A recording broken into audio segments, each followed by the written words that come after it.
तो hello guys, क्या हाल है आप सभी के। तो एक नए सेशन की शुरुआत करते हैं। क्लास नाइन्थ का ये चैप्टर है, the fundamental unit of life. ठीक है, क्लास एट्थ में भी तुम लोगों ने इस चैप्टर को पढ़ा होगा। सेल नाम से या फिर कुछ और नाम से, अलग अलग बुक्स में अलग अलग तरीके से लिखा हुआ है। ठीक है, तो जो बेसिक डिफरेंस है क्लास नाइन्थ और क्लास टेंथ में, क्लास एट्थ और क्लास नाइन्थ में, क्लास एट्थ में साइंस कम्प्लीटली सारे जो चैप्टर्स थे उनमें कोई डिविजन्स नहीं था किसी भी तरीके का। हम लोग एज अ होल हर एक चीज़ को पढ़ते थे। अब क्लास नाइन्थ में आएंगे तो यहाँ पर डिविजन्स है, physics, chemistry and bio. NCERT की बुक में एक ही बुक है वैसे, लेकिन वहाँ पर भी फिर भी डिविजन्स करने की कोशिश की गई है। बहुत सारे स्कूल्स में एग्ज़ाम्स भी थोड़ा डिविजन्स में होते हैं, फिजिक्स, केमिस्ट्री एंड बायो करके। ठीक है, तो इस चैप्टर से शुरुआत करते हैं बिना टाइम वेस्ट किए। तो सबसे पहले यहाँ पर देखिए सेल होता क्या है। ठीक है, तो सेल होता क्या है, it is the structural and functional unit of life. अब इसको कैसे समझेंगे हम लोग। स्ट्रक्चरल का मतलब क्या होता है। स्ट्रक्चरल मतलब किसी भी एक स्ट्रक्चर को बनाने के लिए एक सबसे स्मॉलेस्ट किसी चीज़ की ज़रूरत होती है। जैसे एक दीवार को खड़ी करने के लिए या फिर एक बिल्डिंग को खड़ी करने के लिए सबसे जो छोटी यूनिट होती है हमारे पास, वो ब्रिक होती है। उसी तरीके से एक लिविंग बॉडी को तैयार करने के लिए सबसे जो स्मॉलेस्ट यूनिट है वो हमारे पास क्या है, सेल है। और फंक्शनल यूनिट ऑफ लाइफ इसलिए कहा गया है क्योंकि सेल जो हमारा होता है वो लिविंग होता है और बहुत सारी एक्टिविटीज़ को परफॉर्म करता है। ठीक है, ऐसे तो तुम लोग कहोगे कि सर सबसे छोटी यूनिट तो सर इलेक्ट्रॉन और प्रोटॉन भी होती है। इलेक्ट्रॉन, प्रोटॉन, एटम, एटम कह सकते हो सर, लेकिन इस चीज़ को हम लोग इसलिए नहीं कह सकते क्योंकि हम लोग यहाँ पर लिविंग थिंग के बारे में बात कर रहे हैं, नॉन लिविंग के बारे में बात नहीं कर रहे हैं। ठीक है, तो सेल जो हमारा होता है वो structure and functional unit of life, इस चीज़ को अच्छी तरह समझ गए होंगे। अब एक चीज़ बताता हूँ, डिस्कवरी ऑफ सेल सबसे पहले किसने करी थी, तुम लोगों ने एट्थ क्लास में पढ़ा होगा। तो किसने करी है एक बार कमेंट सेक्शन में लिख दीजिए सब लोग। ठीक है, तो अगर लिख दिया हो तो सब लोग देखिए, रॉबर्ट हुक 1665 में सेल की डिस्कवरी करी थी। ठीक है, तो यहाँ पर देखिए अब सेल के बारे में बताया गया। Cell is terms as a structural unit of life, it provide structure to our body. हमारी बॉडी को स्ट्रक्चर प्रोवाइड करता है क्या, cell. Cell is considered as a functional unit of life because all the functions of a body takes place in a cell level. जितने भी functions होते हैं वो सेलुलर लेवल पर होते हैं हमारी बॉडी के अंदर। इस चीज़ को हम लोग डिटेल में ना आगे पढ़ेंगे। डिस्कवरी ऑफ सेल किसने करी थी, रॉबर्ट हुक ने करी थी 1665 में। ठीक है, अब डिस्कवरी ऑफ न्यूक्लियस किसने करी थी। सेल के अंदर हमारा एक न्यूक्लियस होता है, जैसे हम लोग ब्रेन ऑफ द सेल भी कहते हैं। ठीक है, तो वो न्यूक्लियस की डिस्कवरी किसने करी थी, 1831 में रॉबर्ट ब्राउन ने करी थी। ठीक है, चलिए बात करते हैं सेल थ्योरी से। ये जो सेल थ्योरी थी हमारी किसने दी थी, ये एनसीईआरटी की बुक में लिखा हुआ है। ठीक है, थियोडर श्वान एंड शेल्डन ने ये थ्योरी दी थी हमारी। इस थ्योरी के अकॉर्डिंग जितने भी ऑर्गेनिजम्स हैं हमारे, वो सारे के सारे किससे मिलकर बने हुए हैं, सेल से मिलकर बने हुए हैं। ठीक है, और सेल जो है हमारा वो फंडामेंटल यूनिट ऑफ लाइफ है। जितने भी हमारे सेल्स हैं, जितने भी हमारे नए सेल जो डेवलप होते हैं बॉडी के अंदर, वो प्री एग्जिस्टिंग सेल से मिलकर बनते हैं। प्री एग्जिस्टिंग सेल यानी कि जो पहले से सेल है हमारी बॉडी के अंदर, वो उनसे मिलकर बनते हैं। ठीक है, सेल्स डेड होते जाते हैं और न्यू सेल्स हमारे जनरेट होते जाते हैं बॉडी के अंदर। ठीक है, सेल हमारी सारी बेसिक एक्टिविटीज़ को करते हैं परफॉर्म। अब यहाँ पर टाइप्स ऑफ ऑर्गेनिजम्स के बारे में बताया कि ऑर्गेनिजम्स कितने तरीके के ऑर्गेनिजम्स होते हैं नंबर ऑफ सेल्स के according, on the basis of number of cells. कुछ ऐसे ऑर्गेनिजम्स होते हैं जिनके जो यूनिसेलुलर ऑर्गेनिजम्स होते हैं, उनकी पूरी बॉडी के अंदर सिर्फ एक ही सेल होता है जो सारी बेसिक एक्टिविटीज़ को परफॉर्म करता है। ठीक है, कुछ ऐसे ऑर्गेनिजम्स होते हैं जो मल्टी सेलुलर ऑर्गेनिजम्स होते हैं, जैसे हम लोग। ठीक है, हमारी बॉडी के अंदर लाखों करोड़ों सेल्स हैं जो सब मिलकर सारी एक्टिविटीज़ को परफॉर्म करते हैं। तो हम लोग यहाँ पर बेसिक डिफरेंस इनको समझने की कोशिश करेंगे। There are two kinds of organisms on the basis of cells. Cells के अकॉर्डिंग दो तरीके के ऑर्गेनिजम्स होते हैं, unicellular organisms. Unicellular organisms, the organisms that are made up of single cell, वो ऑर्गेनिजम्स जो सिर्फ सिंगल सेल से मिलकर बनते हैं and may constitute a whole organism, single cell से ही पूरी बॉडी को बनाते हैं, are named as unicellular organisms. और ऐसे ऑर्गेनिजम्स का एग्जाम्पल है एमीबा, पैरामीशियम, बैक्टीरिया एक्सेट्रा। ठीक है, तो ये बेसिक डिफरेंस एनसीईआरटी पूछ भी लेती है। ठीक है, मतलब क्वेश्चंस आ भी जाते हैं, एग्जाम में भी क्वेश्चंस आ जाते हैं ये वाले। ठीक है, यूनिसेलुलर और मल्टी सेलुलर ऑर्गेनिजम्स में डिफरेंस बताओ। एक ये भी क्वेश्चन आता है कि सेल की थ्योरी किसने दी थी, तो शेल्डन और थियोडर श्वन, ये नाम याद रख लेना तुम लोग। ठीक है, और सेल को डिस्कवर किसने किया था? अच्छा, सेल को जब डिस्कवर किया था तो उन्होंने अपनी खुद की एक माइक्रोस्कोप भी बनाई थी, ठीक है, उस टाइम पर। वो एनसीईआरटी की बुक में है, उसको देख लेना तुम लोग। और बेसिकली एक और क्वेश्चन आता है कि डेफिनेशन ऑफ सेल, तो वो तुम लोगों को मैं पहले ही एक्सप्लेन कर चुका हूँ बहुत अच्छी तरह, उसको भी समझ लेना। अब यहाँ पर यूनिसेलुलर ऑर्गेनिजम्स के बारे में तो बता दिया, मल्टी सेलुलर ऑर्गेनिजम्स के बारे में पढ़ते हैं। तो organisms which are composed of a collection of cells, वो ऑर्गेनिजम्स जो बहुत सारी सेल्स से मिलकर बने हुए हैं, that assume function in a coordinate manner, और सारे के सारे मिलकर सारे फंक्शंस को करते हैं, कोऑर्डिनेट करते हैं। जैसे ग्रुप में अगर हम लोग काम देते हैं तो कुछ हर किसी का काम डिवाइड होता है, डिवीजन से अलग अलग काम परफॉर्म करते रहते हैं। उसी तरीके से जब बहुत सारे सेल से मिलकर बॉडी मिलती है तो अलग अलग फंक्शन होता है हर एक चीज़ का, ठीक है। तो which different cells specialize to perform particular task, लिखा भी हुआ है यहाँ पर साहब कि अलग अलग सेल्स अलग अलग टास्क को स्पेशलाइज्ड करते हैं, ठीक है। Are named as multicellular, ऐसे ऑर्गेनिजम्स को हम लोग मल्टी सेलुलर ऑर्गेनिजम्स कहते हैं। एग्जाम्पल्स के तौर पर plants, human beings, animals etcetera, ठीक है।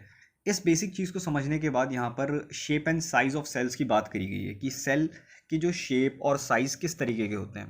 देखिए, सेल का ना कोई शेप और साइज़ फिक्स नहीं है। सेल जो होते हैं वो डिफरेंट वेरिएशंस होते हैं, मतलब शेप एंड साइज में बहुत वेरिएशंस होते हैं। एनसीईआरटी की बुक में आप लोग एक फ़ोटो देखना जहाँ पर डिफरेंट टाइप्स ऑफ सेल को पूरा का पूरा बहुत अच्छी तरह बेसिक लेवल पर दिखाया गया है। Cells vary in shape and size, लिखा हुआ है साफ साफ, जो सेल्स वेरी करते हैं शेप एंड साइज में, अलग अलग तरीके के साइज एंड अलग अलग शेप में हो सकते हैं cells. They may be oval, oval भी हो सकते हैं, स्पेरिकल भी हो सकते हैं, रेक्टेंगुलर भी हो सकते हैं, स्पेंडल भी हो सकते हैं, रॉड शेप्ड भी हो सकते हैं, ठीक है, इरेगुलर।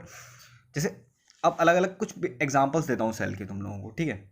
एग्जांपल के तौर पर रेड ब्लड सेल्स, ठीक है, रेड ब्लड क्रॉप्स्यूल्स भी कहते हैं उन्हें, ठीक है। मसल सेल, दोनों में बिल्कुल अलग अलग है। रेड ब्लड सेल्स जो होते हैं हमारे बिल्कुल राउंड एकदम ओवल होते हैं, मसल्स को देखना एकदम अलग ही तरीके का शेप होगा उनका, ठीक है। अब यहाँ पर the size of cell also vary in different organisms, मतलब अलग अलग ऑर्गेनिजम्स में साइज बिल्कुल अलग अलग तरीके से हो सकता है, ठीक है। एग्जाम्पल के तौर पर चींटी और एक हाथी का एग्जाम्पल ले लो, ठीक है। जो हाथी है उसमें जो सेल्स होंगे उनका साइज हो सकता है बड़ा हो, जो चींटी है उसमें जो सेल्स होंगे हो सकता है उनका साइज बहुत ही ज़्यादा छोटा हो, ठीक है। बहुत सारे सेल्स ऐसे होते हैं जो बिल्कुल माइक्रोस्कोपिक होते हैं। माइक्रोस्कोपिक इन द सेंस हम लोग उन्हें अपनी नेक्ड आइज से नहीं देख सकते, माइक्रोस्कोप से ही देख पाएंगे, ठीक है। बहुत सारे सेल ऐसे भी होते हैं जिनको हम लोग अपनी नेक्ड आइज से देख सकते हैं। अब यहाँ पर एक क्वेश्चन आता है कि दुनिया का सबसे बड़ा सेल कौन सा है, ठीक है। तो इसका आंसर भी तुम लोगों ने क्लास 8 में ही पढ़ा था कि ऑस्ट्रिच का जो एग होता है वो वर्ल्ड का सबसे बड़ा सेल माना जाता है, ठीक है। उसको हम लोग अपनी नेक्ड आइज से भी देख सकते हैं। एक एग एक सेल के बराबर, एक सेल जैसा ही होता है, उसमें जितने भी फंक्शंस होते हैं एक सेलुलर लेवल पर ही होते हैं, ठीक है। The size of cell also varies in different organisms, most of the cells are microscopic in size, like red blood cells. Red blood cells, white blood capsules, इन सबको हम लोग अपनी नेक्ड आइज से नहीं देख सकते, तो इनको माइक्रोस्कोपिक कहा गया है। विच कम सेल्स आर फेयरली, कुछ ऐसे सेल्स होते हैं जो लार्ज होते हैं, ठीक है, लाइक नर्व सेल्स। बॉडी के अंदर नर्व सेल्स भी होते हैं, ठीक है, जिन्हें हम न्यूरॉन्स कहते हैं। अब देखिए यहाँ पर टाइप्स ऑफ सेल्स की बात करते हैं हम लोग। ये जो टाइप्स हैं, ये दो तरीके के टाइप्स होते हैं सेल्स में, एक होता है प्रोकैरियोटिक सेल और एक होता है यूकैरियोटिक सेल्स। प्रोकैरियोटिक का मतलब होता है ऐसे सेल्स जिनमें प्रिमिटिव टाइप का न्यूक्लियस है, ठीक है, प्रिमिटिव टाइप ऑफ सेल भी कह सकते हैं इनको, जो कि जब लाइफ एग्जिस्ट हो रही थी अर्थ पर तो सबसे पहले जो सेल्स फॉर्म हुए बैक्टीरियाज वगैरह इन सब के अंदर, दैट इज़ प्रोकैरियोटिक सेल्स। ये जो सेल्स थे इनमें जो वेल डेवलप्ड न्यूक्लियस नहीं था। Prokaryotic cells are cells in which true nucleus is absent, well developed nucleus नहीं होता इनके पास, ट्रू न्यूक्लियस नहीं होता। दे आर प्रिमिटिव, पुराने टाइप के सेल्स, इनकम्प्लीट सेल्स, क्योंकि बहुत सारी चीज़ें एब्सेंट होती हैं इनके अंदर। फॉर एग्जाम्पल यहाँ पर दे रखा है बैक्टीरिया, ब्लू ग्रीन एल्गी, ठीक है, इन सबको प्रोकैरियोट्स कहा जाता है, ठीक है। यहाँ पर ये देख लीजिए एक बार, इसका स्ट्रक्चर देखिए। इसके स्ट्रक्चर में जो ये न्यूक्लियस, ये वाला जो रीजन है यहाँ पर सेंटर पे जो रीजन है यहाँ पर, ये हम दैट इज़ न्यूक्लियस, और ये वेल डेवलप्ड नहीं है, ठीक है। यहाँ पर बहुत सारी, और इसका जो नाम भी रखा गया है that is nucleoid, proper nucleus भी नहीं रखा गया है, दैट इज़ न्यूक्लियोइड रखा गया है। तो ऐसे सेल्स जो होते हैं प्रोकैरियोटिक सेल्स, इनमें न्यूक्लियस का जो नाम होता है वो न्यूक्लियोइड होता है, क्योंकि इनके पास वेल डेवलप्ड न्यूक्लियस नहीं होता और बहुत सारे ऑर्गेनेल्स भी नहीं होते, जो हम आगे चल के पढ़ेंगे अभी यहाँ पर। देखिए इनके पास सेल वॉल है, कैप्सूल है, ठीक है, और राइबोसोम्स, मेसोसोम, प्लास्मिड, बहुत सारी चीज़ें हैं, बहुत सारे ये सारे के सारे ऑर्गेनेल्स हैं, इन्हें कहा जाता है सेल ऑर्गेनिजम्स। ठीक है, अब यूक्रोटिक सेल्स क्या होते हैं? यूक्रोटिक सेल्स वो सेल्स होते हैं which have true nucleus present, जिनके पास ट्रू न्यूक्लियस है, यानी कि आजकल जो न्यूक्लियस है डेवलप्ड न्यूक्लियस है। ठीक है, they are advance and complete cell, इन्हें एडवांस और कंप्लीट सेल्स भी कहा जाता है। Eukaryote include all living organism, जैसे हम लोग हैं, हमारे अंदर यूक्रोटिक सेल्स होते हैं। ठीक है, बहुत सारे ऑर्गेनिजम्स हैं जैसे कि यूनिसेलुलर एंड मल्टी सेलुलर, बहुतों में पाया जाता है वेल डेवलप्ड यूक्रोटिक सेल। ठीक है, बहुतों के अंदर नहीं भी होता है, कुछ प्रिमिटिव ऑर्गेनिजम्स हैं जिनके अंदर नहीं पाया जाता है। ठीक है, जैसे कि इसमें एक्सेप्ट बैक्टीरिया लिखा हुआ है एंड ब्लू ग्रीन एल्गी, इनमें ये नहीं पाया जाता है। ह्यूमन बीइंग्स, प्लांट्स वगैरह बहुत सारे ऑर्गेनिजम्स में पाया जाता है। अब इसके स्ट्रक्चर को देख लीजिए एक बार। इसके स्ट्रक्चर में जो न्यूक्लियस है वो वेल डेवलप्ड है, उसके ऊपर मेम्ब्रेन्स भी लगी हुई है, न्यूक्लियर मेम्ब्रेन्स। न्यूक्लियर को प्रोटेक्ट करने की एक ऊपर से लेयर होती है, जैसे सेल को प्रोटेक्ट करने के लिए सेल मेम्ब्रेन भी होती है। ठीक है, यहाँ पर देखिए बहुत सारे वेल डेवलप्ड ऑर्गेनल्स भी इसमें प्रेजेंट है, जैसे Golgi body, lysosomes, mitochondria, ribosomes, cytoplasm. ठीक है, एंडोप्लाज्मिक रेक्टियम, ये सब चीज़ें हम लोग आगे डिटेल में पढ़ेंगे कि क्या होती हैं। एक बहुत ही ज़्यादा इंपॉर्टेंट क्वेश्चन आता है एग्जाम्स में, that is difference between prokaryotic and eukaryotic cells. इसको हम लोग ध्यान से देखेंगे। यहाँ पर कुछ बेसिक डिफरेंस बताए गए हैं। यहाँ पर सबसे पहला डिफरेंस है यहाँ पर प्रोक्रोटिक सेल और यूक्रोटिक सेल में कि जो साइज होता है सेल का वो काफ़ी स्मॉल होता है। प्रोक्रोटिक सेल में 1 से लेकर 10 mm के बीच में। यहाँ पर साइज ऑफ यूक्रोटिक सेल में जो साइज होता है वो थोड़ा सा प्रोक्रोटिक सेल से बड़ा होता है, क्योंकि वेल डेवलप्ड ऑर्गेनल्स भी प्रेजेंट है और वेल डेवलप्ड न्यूक्लियस भी प्रेजेंट है। यहाँ पर प्रोक्रोटिक सेल्स में वेल डेवलप्ड न्यूक्लियस नहीं प्रेजेंट है, दैट इज एब्सेंट इन। अब यहाँ पर देखिए क्या लिखा हुआ है, size of cell is generally large, 5 से लेकर 100 mm के बीच में होता है। Second difference, nucleus is absent. इन्होंने न्यूक्लियस इज एब्सेंट लिखा हुआ है, यहाँ पर जो न्यूक्लियस होता है दैट इज न्यूक्लॉइड होता है। वेल डेवलप्ड ना होने की वजह से यहाँ पर लिखा हुआ है न्यूक्लियस इज एब्सेंट। इसके अंदर वेल डेवलप्ड न्यूक्लियस प्रेजेंट होता है। हम यहाँ पर ये भी लिख सकते हैं कि true nucleus is not present, यहाँ पर लिख सकते हैं true nucleus and well developed nucleus is present. It contains single chromosomes, इसमें जो क्रोमोसोम्स होता है न्यूक्लियस के पास दैट इज सिंगल। इसमें जो क्रोमोसोम्स होता है वो एक से ज़्यादा होता है। क्रोमोसोम्स क्या होते हैं, थ्रेड लाइक स्ट्रक्चर्स होते हैं जो इन्फॉर्मेशन को कैरी करते हैं, जेनेटिक इन्फॉर्मेशन को कैरी करते हैं। इसको हम लोग आगे डिटेल में और पढ़ेंगे, क्रोमोसोम्स क्या होते हैं, कितने तरीके के होते हैं बॉडी के अंदर, इसको हम आगे डिटेल में पढ़ेंगे।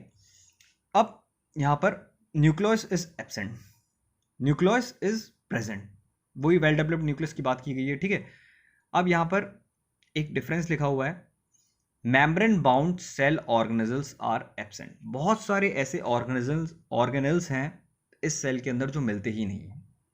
ठीक है, और बहुत सारे ऐसे ऑर्गेनल्स हैं जो कि यूक्रोटिक सेल के अंदर मिलते हैं, जो कि डेवलप्ड हैं, क्योंकि ये नया सेल है, एक तरीके से डेवलप्ड सेल है।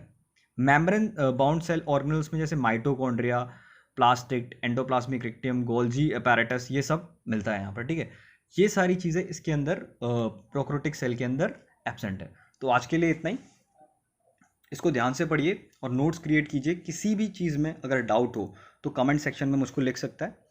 ठीक है, और ज़्यादा अच्छी तरह एक्सप्लेन करने की कोशिश करूँगा मैं। ठीक है, सो लाइक करो, सब्सक्राइब करो एंड शेयर करो, एंड थैंक यू।